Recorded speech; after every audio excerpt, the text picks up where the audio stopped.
విందు భోజనంలో వేసే దొండకాయ పకోడీ ఎలా చేయాలో చూద్దాము. ఇది చాలా చాలా బాగుంటుంది. దీనికోసం ముందుగా దొండకాయ ముక్కను కట్ చేసి పెట్టుకుని దీంట్లో పసుపు, ఉప్పు, కారము, వేయించుకున్న జీలకర్ర పొడి, ధనియాల పొడి, 1 స్పూన్ అల్లం వెల్లుల్లి పేస్ట్, 1 అరకప్పు వరిపిండి, 1.5 కప్పు శనగపిండి వేసుకోవాలి. అలాగే 2 నుంచి 3 స్పూన్ల ఆయిల్ వేసుకోవాలి. దీనిలో అసలు వాటర్ అనేది వేయకూడదు. ఇదే తడితో మనం పిండి కలుపుకోవాలి.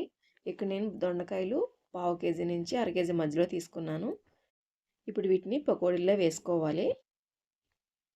ఇలా వేసుకున్న తర్వాత ఒక సైడ్ వేగిన తర్వాత రెండో సైడ్ తిప్పుకోవాలి.